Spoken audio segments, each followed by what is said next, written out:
Right, guys, welcome back to another episode of the League Express podcast. My name's Jake Kearnan, and joining me, as always, is the editor of League Express, Martyn Sadler. And Martyn, a very special guest returns, mate. I'm sure the crowd will be cheering. We've got John Kear back on the podcast. We certainly have, and we were really keen to get John back on here this week to look ahead to the new season. It's coming up very, very fast. It's the third round of the Challenge Cup this weekend, and the following weekend the opening round of Super League. So there's an awful lot to talk about, a lot to look forward to. Welcome, John.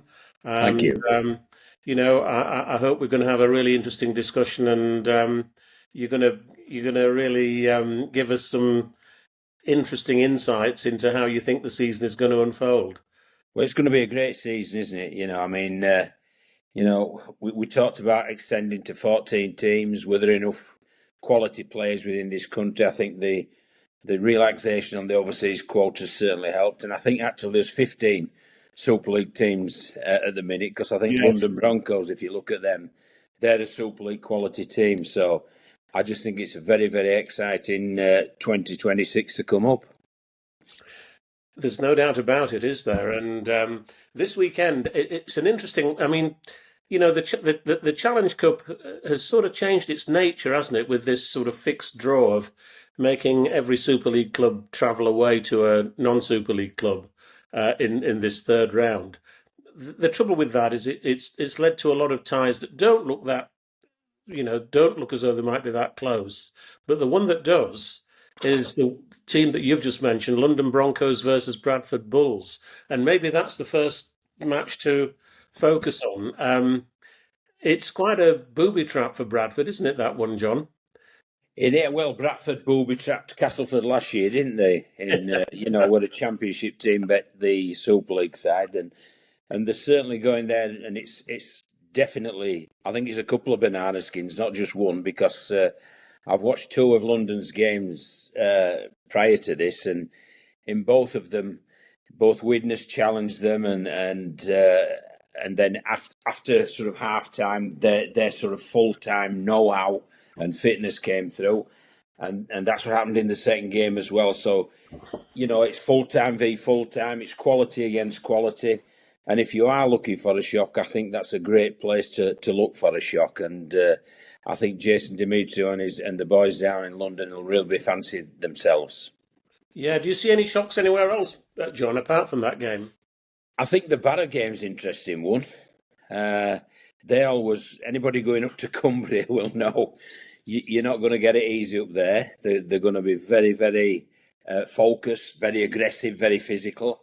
And obviously, Widnes playing Leeds, that's a fascinating one, especially on that surface. But you feel with the new refereeing guidelines, where it's going to be a quicker ruck and a quick surface, you just think Leeds will have too much for them. So there's some fascinating games. But I'm also looking forward to Loch Lane against Hull KR, which is, it's going to be one-sided. But you just think if you're a Loch Lane player and you're going to play against the treble holders, who are entering the World Club Challenge, what a day that's going to be for anybody in that community club. So I think there's some fascinating ties coming up. Well, I think they'll take a lot of fans there, and I think really their object is to just score a try.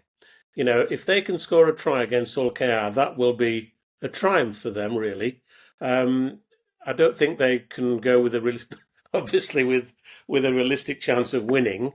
But nonetheless, triumph for them is measured in quite a different way, isn't it, I think?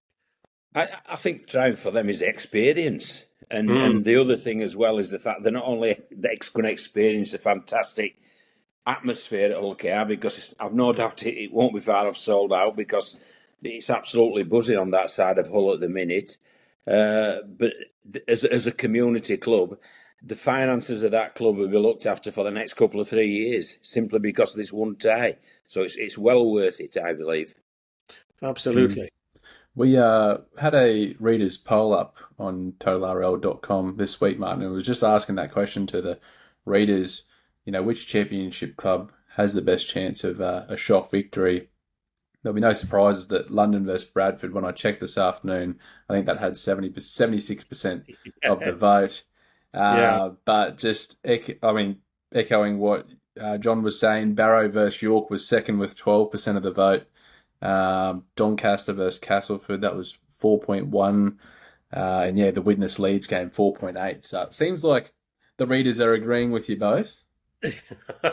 Actually, Doncaster Castleford's an interesting game, John, because, Castleford, new coach, an absolutely new squad, isn't it, more or less, at your old club.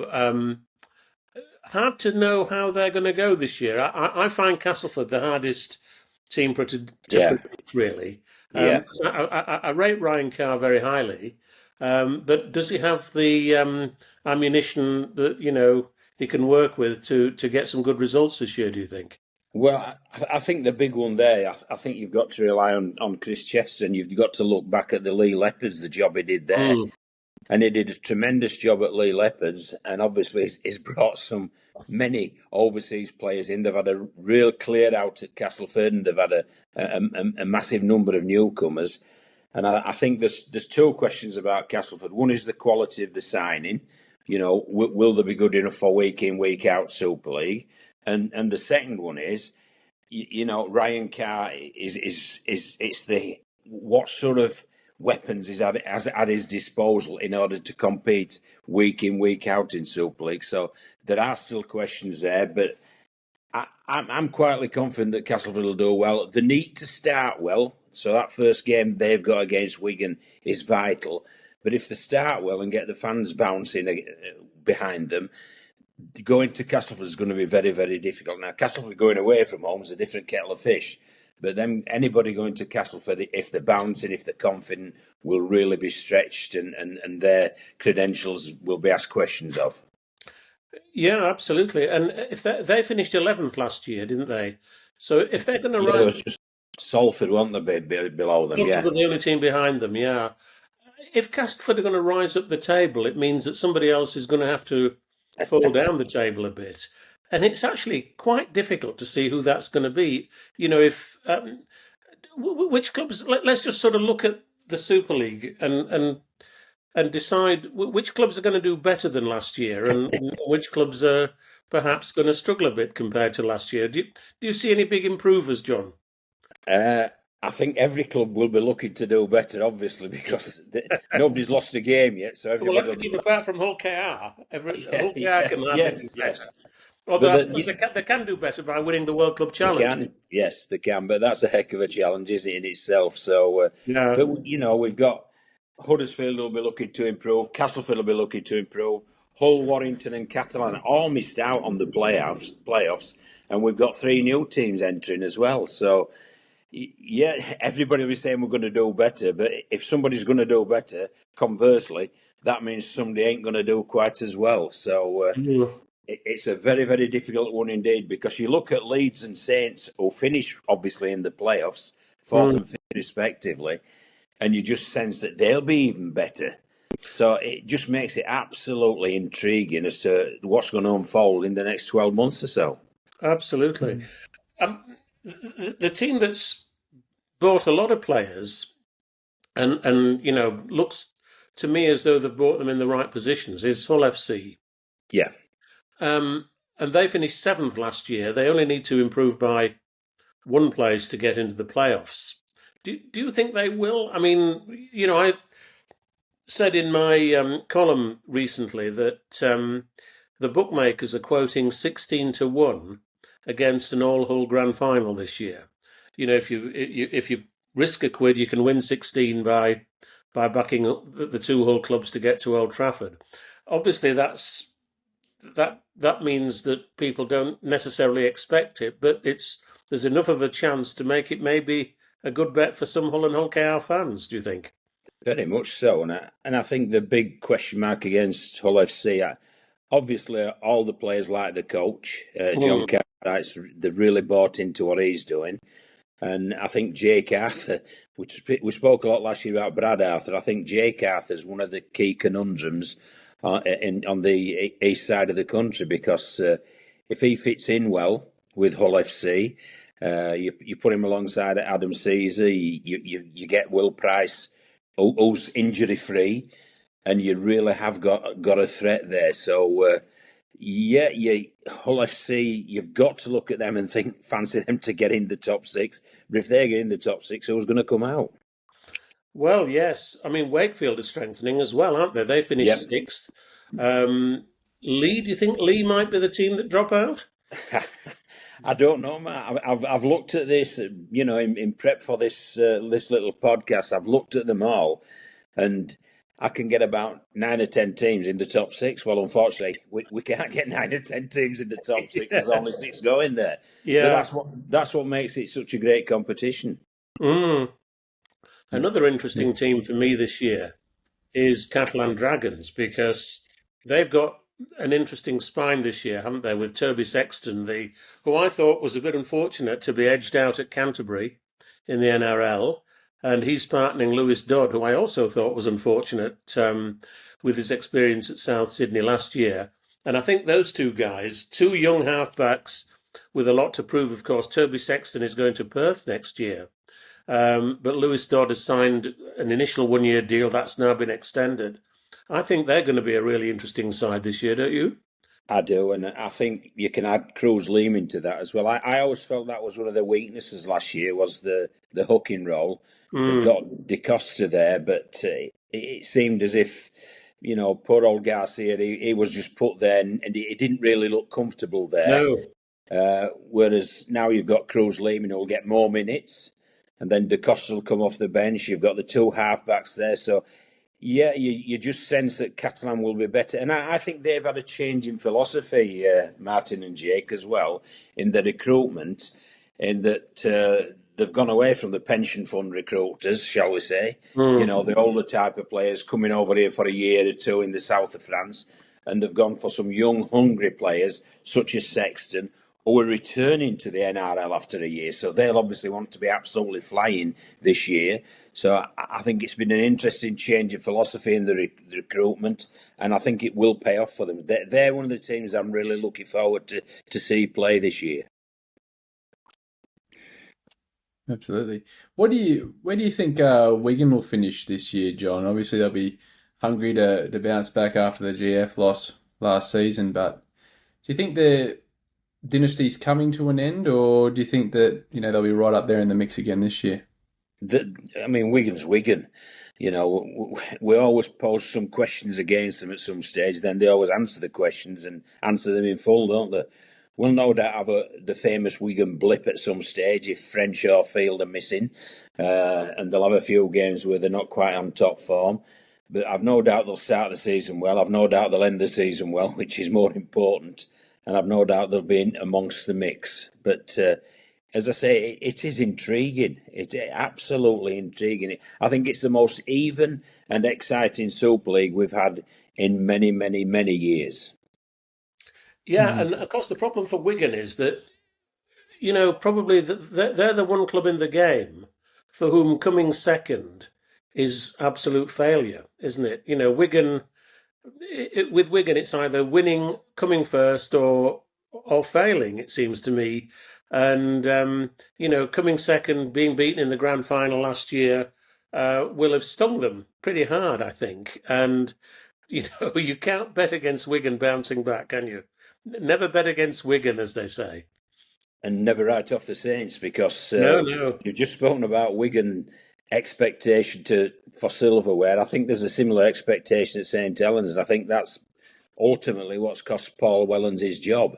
And I've no doubt there'll be a bit of pressure taken off Paul Rowley, but again, that will be fascinating to see how his influence impacts upon St Helens, because they'll certainly be playing an exciting brand of rugby league. I mean, I know Paul's philosophy is, if you back yourself to pass the ball 10 metres from their line, back yourself to pass it 10 metres from your own line as well, which makes for an absolutely open, expansive brand of rugby league. So it'll be absolutely fascinating to see how Paul goes on with his influence on St Helens, but also how Jackson Hastings fits in to how Paul wants to play. But he knows Paul very well, obviously, from his Salford days.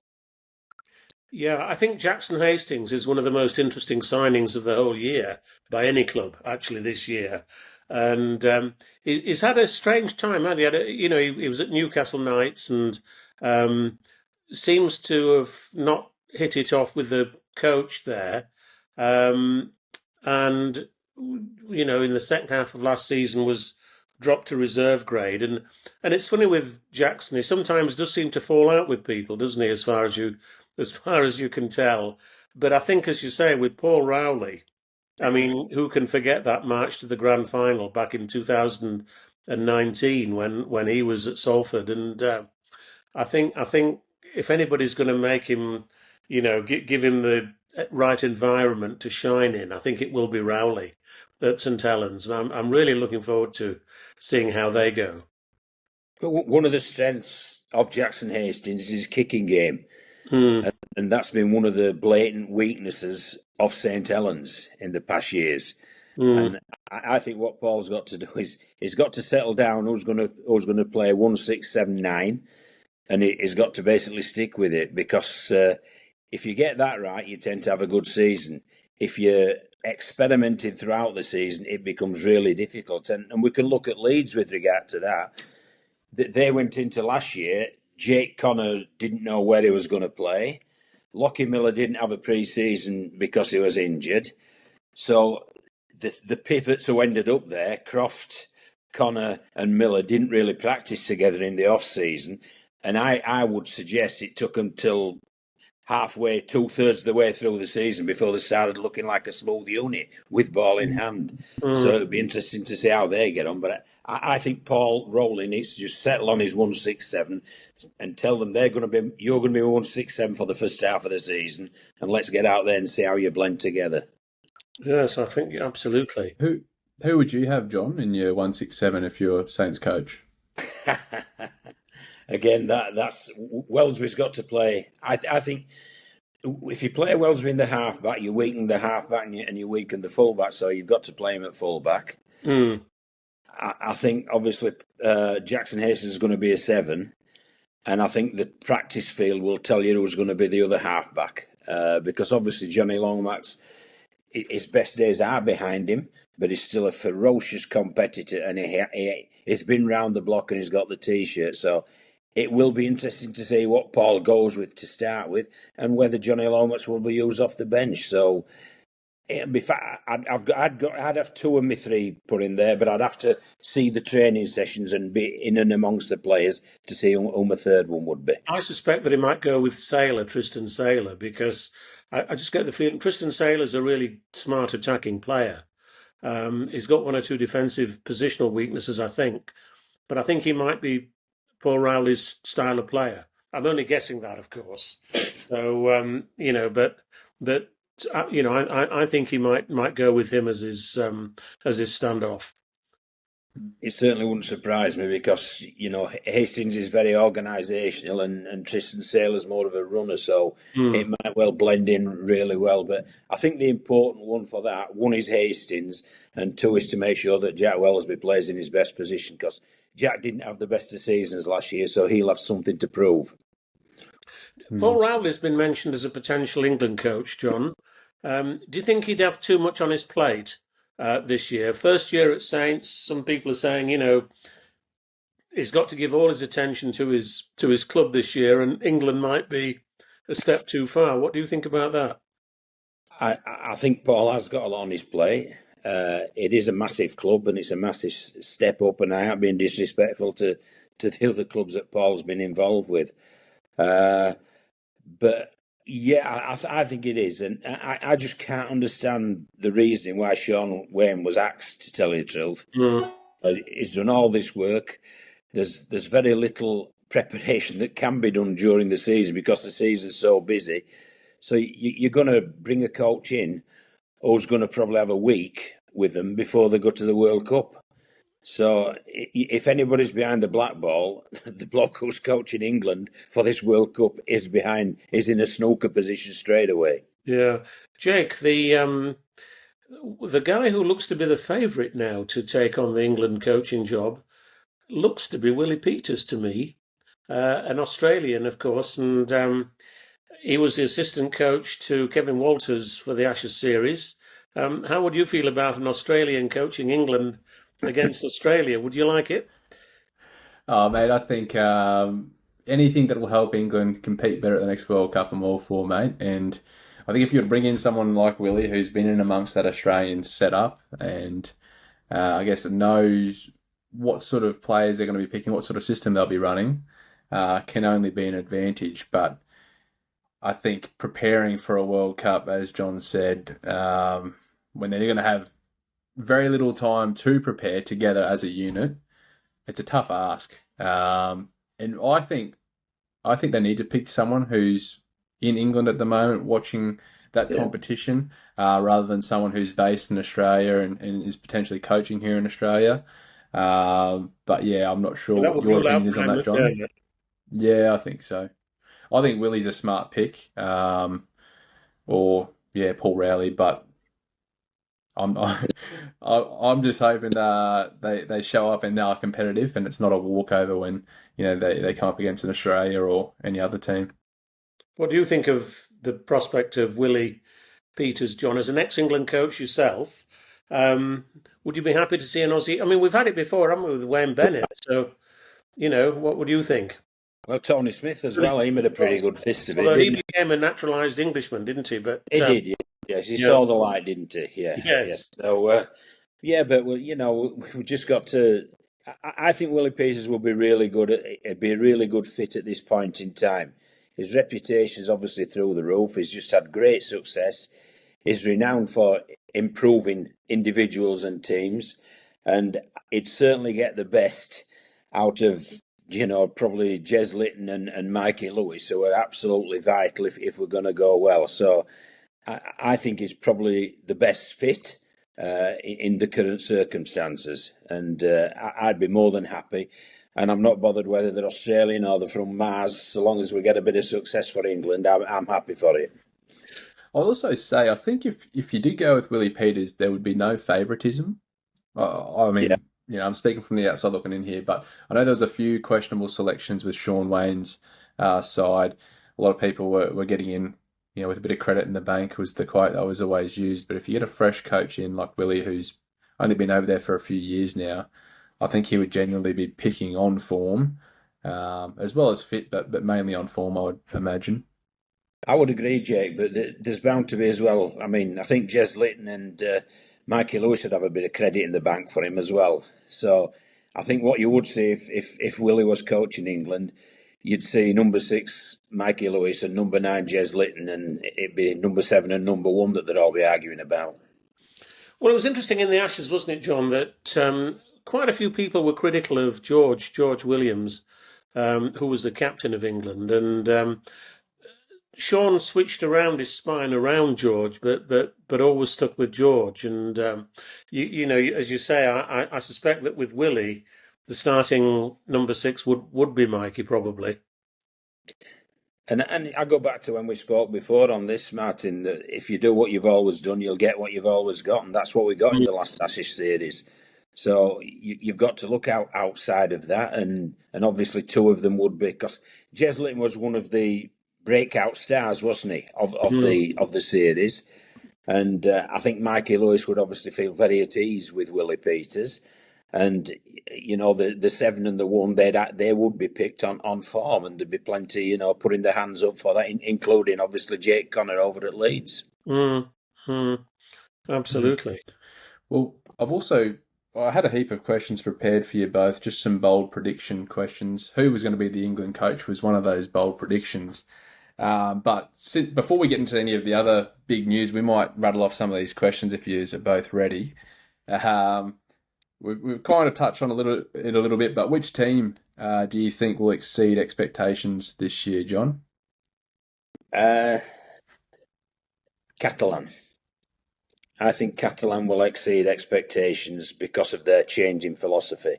And I think it's a real important year as well for the Tompkins brothers, who are over there and very influential on how Catalan play and prepare. So I think Catalan will be one of the teams that we'll see come through to the fore.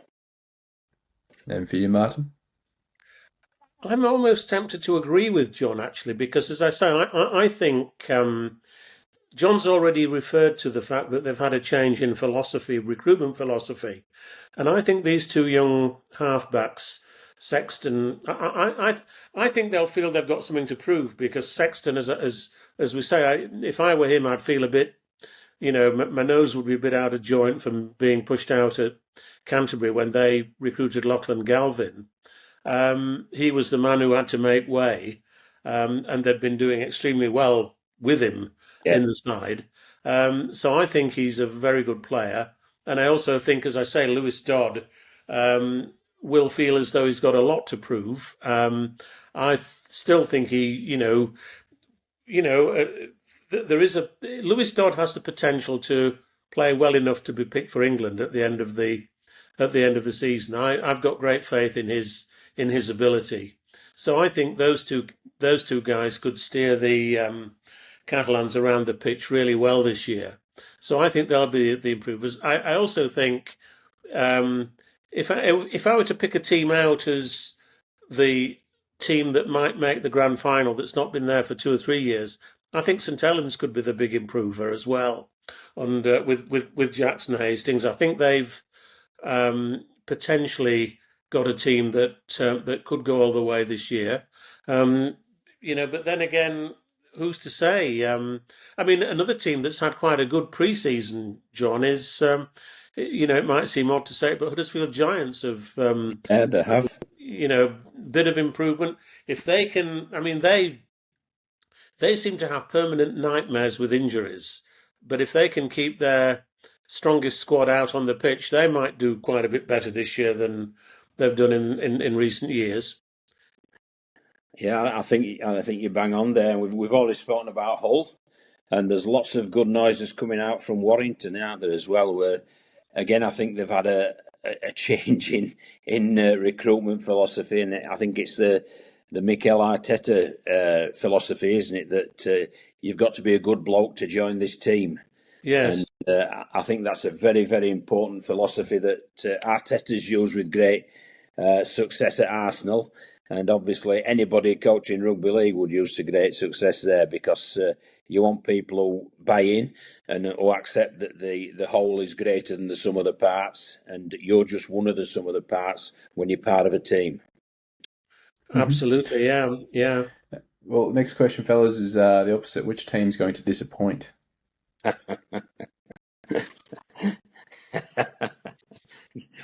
You can go, Martyn.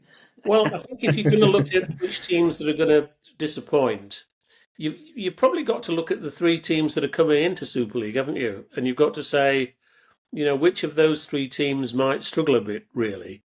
And I was just looking at the squads that the 3 teams have, and I think York might be the one who struggle a bit among those 3, but. I've got a great regard for Mark Applegarth as a coach, but I'm just not sure that they've recruited the quality that would enable them to do well this year. Toulouse, I'm a bit less. I'm also unsure about, but I think that they should be able to get some good results at home. It's an interesting first game of the season, isn't it, for them? Because they go to Bradford in the opening game on Bradford's, quite a small pitch and so on. And Bradford have certainly recruited a lot of Super League players. Whether they're Super League players of the right quality to, get them far in the competition remains to be seen. Again, John, I'd welcome your view on that. Yeah, I think Toulouse are playing Wakefield out of the first Super League game. Yeah, it is. That's right. You're on. Great, Rob. Yeah. I think that will be that'll be an interesting game for Toulouse. Yeah, because we all remember that championship final when we didn't quite know what to expect, and Wakefield absolutely played brilliantly and put them to the sword, didn't they? So I think I think these early games are absolutely vital for the 3 teams who are coming up. Because you're not going to win the competition in the first quarter of the season, but my word, you could put yourself in a hole in the first quarter of the competition as well. And they need to strike up a couple of victories at least in the first half dozen games. And if they do that, you sense that they'll grow and the confidence will get better and they'll grow as a group and they'll be okay. But it is absolutely fascinating to see how it's going to unfold.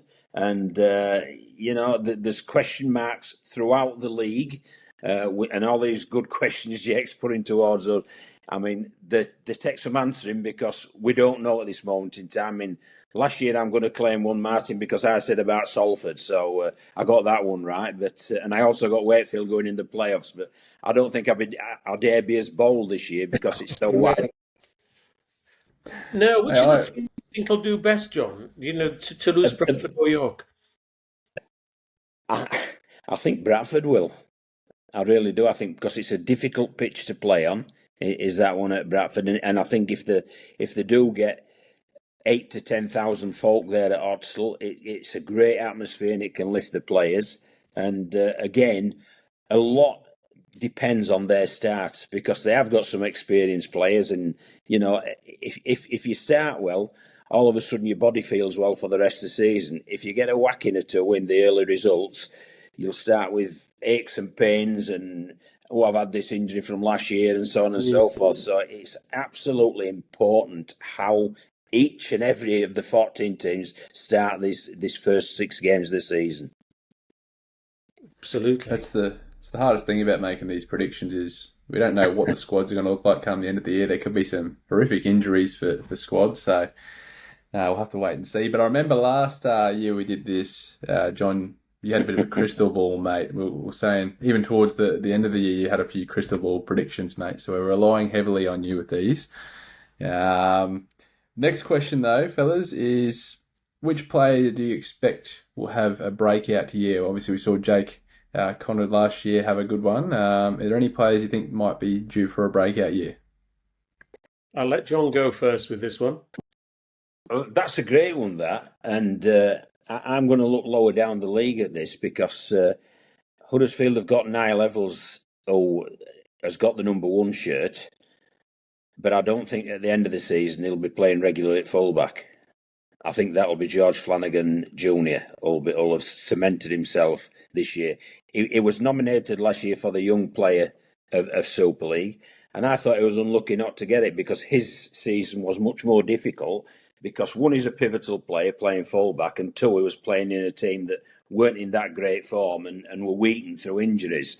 Whereas Robertson, who won it, he was in a Saints team that was as settled as you can be and with great players around him, etc. So I think that George Flanagan at Huddersfield will have a further breakout season, and he may well be one that they might be looking at to take down under. So in the World Cup at the end of the year, because I've known young George for many, many, many years because I've known his dad for many, many years as well. And he's always been absolutely a rugby league geek and rugby league mad, and he's just steeped in the game, and you just sense that he's really going to emerge this year. Yeah, Huddersfield will do well to keep him, won't they? Because yes, he'll be spotted by 1 or 2 NRL clubs, including Perth, I would think, and another young fullback, by the way, who I think could have a great year this year is the young Warrington kid, Kai Taylor-Ray. Who's got the number 1 shirt there this year, inherited that from Matt Duffy, who's gone back to Australia. And every time I've seen him play, he's looked an incredibly promising young full-back. So I think we've got 1 or 2 full-backs coming through who might challenge Jack Welsby, actually, for that number 1 spot with England. And it's looking pretty healthy, John, isn't it, really? I think the full-back at Warrington, I think he's 12 months behind young George. Yeah, probably. George had that, it was brought in really, really difficult circumstances into that Huddersfield team, and he showed up so well. And, if Huddersfield do play well this year and are one of the improvers, he'll be instrumental to that. But my prediction is he'll be the starting fullback by the end of the season. Yeah, nice. Yeah. Were you going to say something else there, Martyn, before I got a couple more questions? I've already mentioned Lewis Dodd, who I think will, after that bad year in Australia, will come out all guns blazing this year. And I think, again, he's another player who's got a very good kicking game, in my view. And I think that will be a major part of the Catalans' hopefully rise up the table, as John's already already said. And as I say, I'm looking forward to. There are two halfbacks I'm really looking forward to seeing this year. One is Lewis Dodd and one is Jackson Hastings, and I'm really looking forward to seeing how both those guys get on, how both of them influence their team, and I think both of those teams could rise because of those two players playing a key role, and there's an awful lot to look forward to, I think. Definitely. Now, next question, fellas. Who wins the Challenge Cup? I think Martyn can go first on this, as I went first on the last one. Yeah, well, um, I think I would stick my neck out a bit and say St Helens are due for a big win this year. I think, I mean, obviously Hull KR are the team in possession, but they've got such a difficult start to the year, haven't they? With the World Club Challenge, then the trip to Las Vegas. I think that might just put them a bit behind the eight ball when it comes to. I mean, obviously we've not seen the fourth round draw for the Challenge Cup yet, so we don't know who they'll be playing in that tournament. But that will come up pretty quickly after the Las Vegas trip, and I just fear that it might be a step too far for them to win that trophy again this year. So if they're not going to win it, who else would? Well, you'd look at Wigan, wouldn't you? But I think it could be Saints' year at Wembley this year. They've not won it for a few years now, and I think it'll be a trophy that I mean, I think Paul Rowley will want to win a trophy fairly as soon as he possibly can with them, and I think they might play the sort of rugby that would help them to win it. I think they might do really well at knockout rugby this year with a much more attacking style of play than we've seen in recent years from them. I'm going to go for Wakefield. Right. I think that Wakefield will be challenged to repeat what they repeated last year in the Super League, because they're no longer an unknown sort of. They're not unknown, and they won't take anybody by shock. And they've recruited really well with Tavanga and Tyson Smoothies, some real quality recruits. And I think they will be able to turn anybody over in a one-off situation. Whether they can do it consistently again as they did last year, I don't know. But I think they can turn people over in a one-off situation. And I think if they start with the rub of the green with regard to the draw and injuries, I think they could go all the way. So I'm going to go for a new winner, a team who haven't won it for many, many, many years. And I think it'd be great for the competition. And it follows a little on Lee and Hull Kingston Rovers winning it in their development from championship sides into elite Super League sides. So I'm going to go for Wakefield. That's a really interesting one, John, because Wakefield, as you say, haven't won it since 1963. It's that which is actually 63 years ago. Yeah. So and I've got to say, in 1963, that was my first visit to Wembley as a young kid. So it'd be a fascinating thing for them to pull it off again, wouldn't it? All these years later, and I'd love to be there again for it, mate. So, and I'm sure you would be as well. So I would, yes. Yeah. It would be quite amazing, and hopefully a lot of Wakefield fans are watching this podcast at the moment, and they'll be cheering and hoping that you're. They might not be so happy about me having my doubts about the consistency for this year, because the surprise element's gone now. Yeah, everybody knows going to Wakefield's really tough, and all the teams will be on the ball when they're playing against Wakefield. Yeah, a Toulouse, a York, or Bradford might catch the odd team who are sort of underprepared and haven't mentally got their heads right. But everybody will be ready for Wakefield. But as a one-off, they can beat anybody in the league, as they demonstrated last year. Absolutely, yeah. It's going to be and I think the great thing about Wakefield is they're going to be playing probably in front of full houses again, aren't they? Yep. Because they've done a great job promoting the team, and it's just such a great stadium these days as well, and still improving, still making plans to make it even better. And, I think Wakefield has become a rugby league town again, put it that Yeah. way, rugby league city, let's say. And I think it's absolutely terrific. Well, they'll either be very happy that you've picked them, or they'll be going, "Please don't jinx us. We want to be there." But fellas, you can probably guess where the next question's going. Who wins the Super League Grand Final? Gosh, go on, John. I went first on the cup. You did. St. Helens.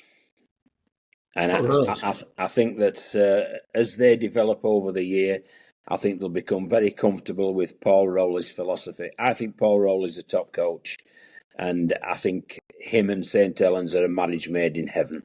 So I'm going for them to win the Super League. So Wigan fans, get on your phones and start ringing Martyn and complaining about me.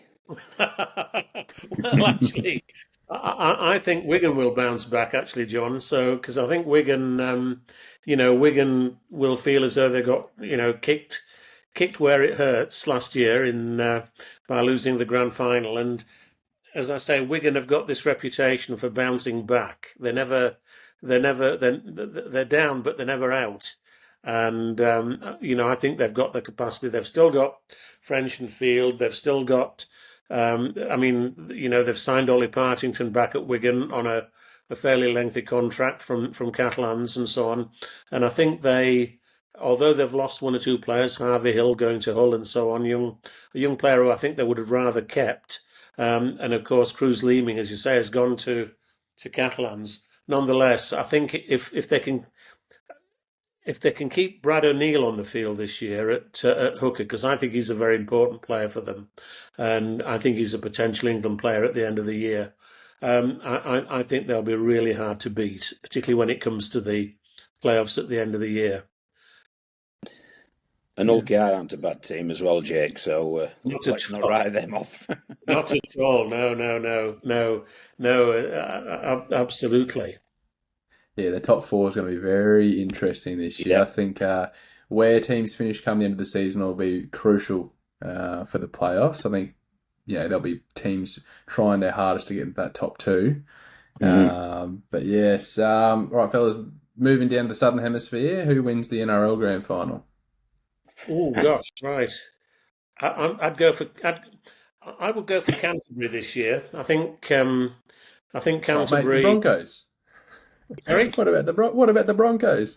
Jake, I was going to make your day because I was going for the Broncos. So I'll take that, mate. I'll take that. But no, sorry to interrupt, Martyn, mate. Carry on. Yeah. No, the Broncos won it.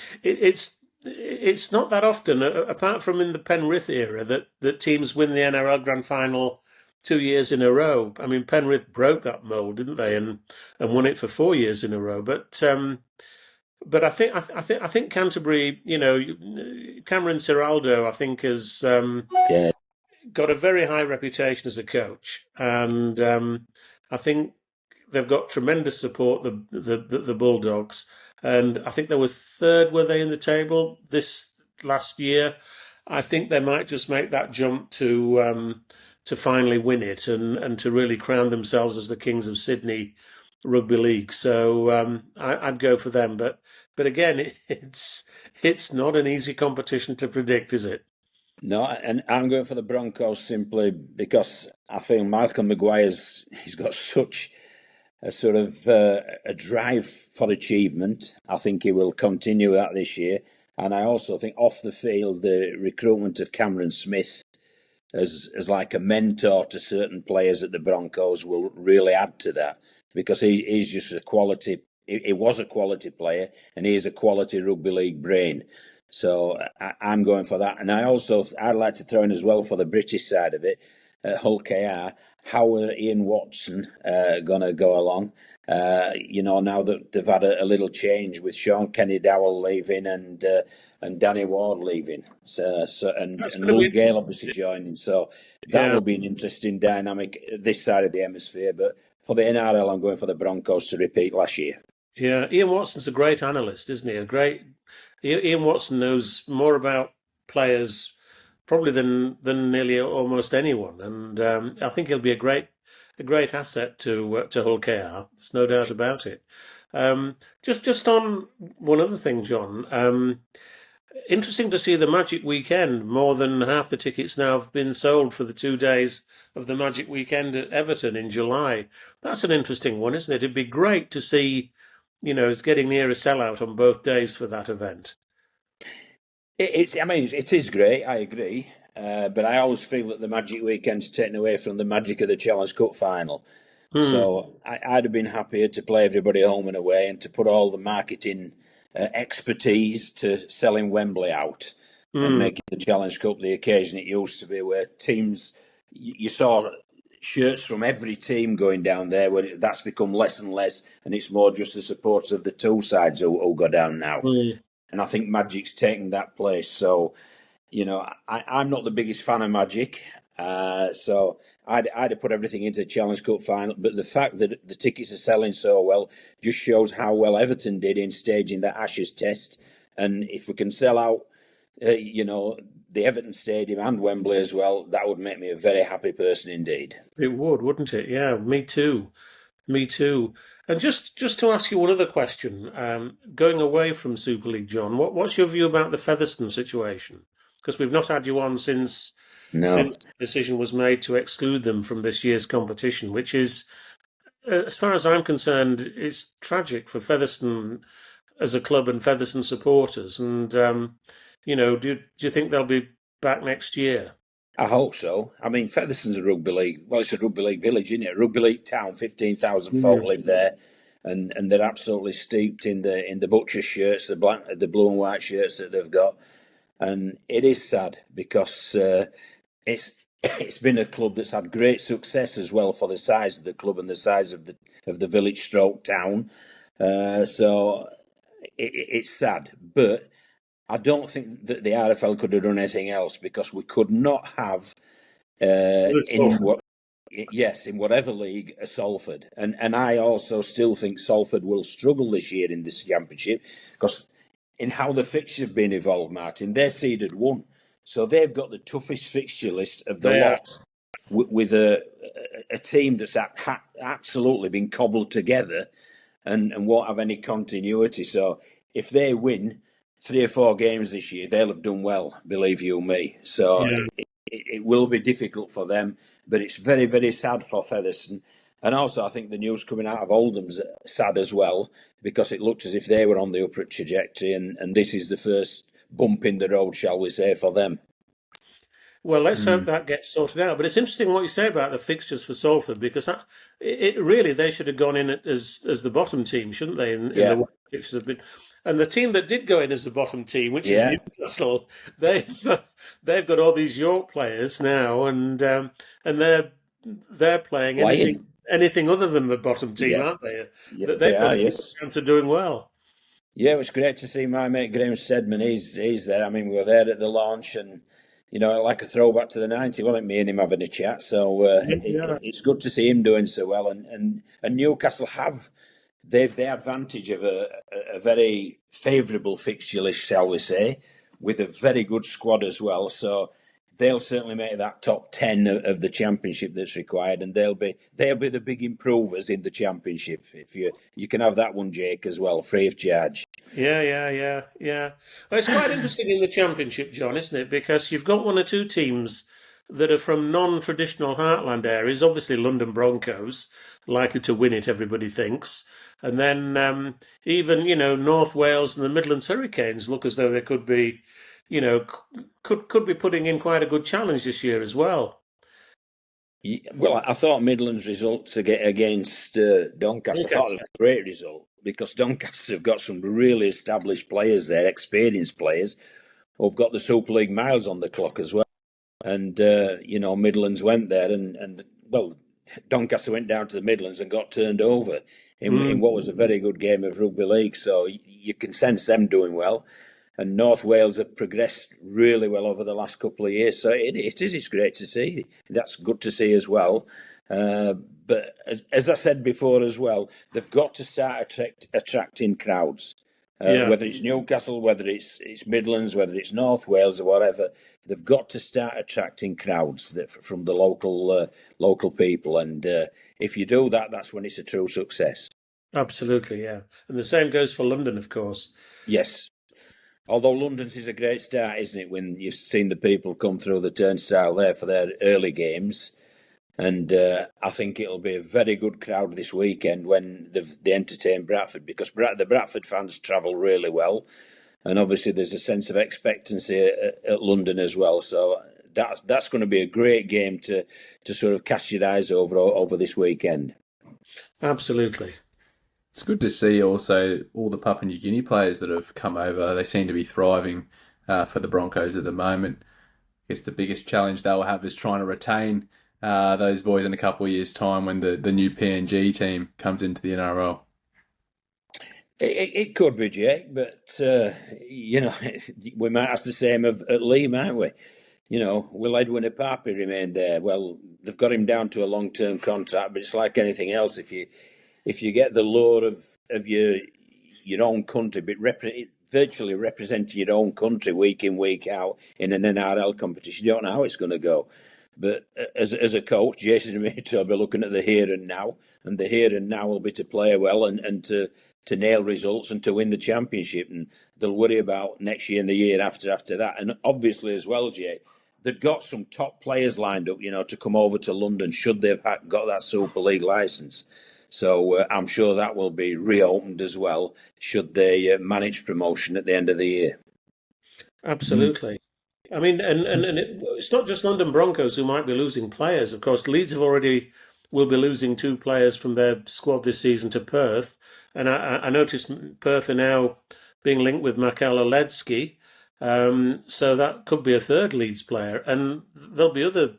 I mean, Perth, if you've ever been to Perth, it's a beautiful place to live. And I think it would be very attractive to any English-based Super League player, if they were offered a deal to start playing in the NRL with Perth. So, it'd be interesting to see as the year unfolds how many other players are linked with that club that's coming into the NRL next year. I think there'll be a fair few, Martin. But I mean, the best way I think you can describe Perth is it's like England with better weather. Yeah. Because it's a fantastic place to be in and around. And I'm sure that'll be one of the selling points that they've got. But I don't think they'll go too heavy on the English recruits, because there are still some outstanding young Australian players waiting to come through, and some others who would fancy the challenge of living in Western Australia. I mean, people don't realise that if you go from Sydney to Perth, it's further than going to Greece or Turkey or wherever on your holidays from England. So, and I don't think people realise that. So it really is like travelling across a continent to a different world. Yeah. Funnily enough, I remember back in 1997, John, going over and seeing Sheffield Eagles playing at the Wacker against Perth, against the Western Reds back then. And it was a great trip, wasn't it? And it was. And of course, when they came to Sheffield, you beat them as well, didn't you? So we had the Hunter Mariners over in Newcastle. We then played a friendly game in Darwin against Northern Territories, and then we played the Western Reds over in Perth. So we did have a tour of Australia, believe you me. Yes, and as you rightly say, Martin, we were the first English team to beat an Australian team in that World Club Challenge, and we were very proud about that one. One of the very few. The Perth Reds over, yeah. Yeah. What was the weather like in the Northern Territory when you got there, mate? It must have been pretty hot. It was. Yeah, well, the first thing we did was negotiate to play in 4 quarters, because if you just walked to the ground, you were perspiring. It was so hot, but I mean, it's a beautiful place up there. But it was the nearest thing that I can explain to playing like in Papua New Guinea, because the crowd was so enthusiastic, because they weren't used to seeing an English team up there. So we had a packed crowd in a small stadium, by the way, but we also had a really difficult weather conditions to contend with, but the players handled it really well. It was just a great experience for everybody. A bit like Loch Lane going over to Hull KR. Well, we went over to Darwin.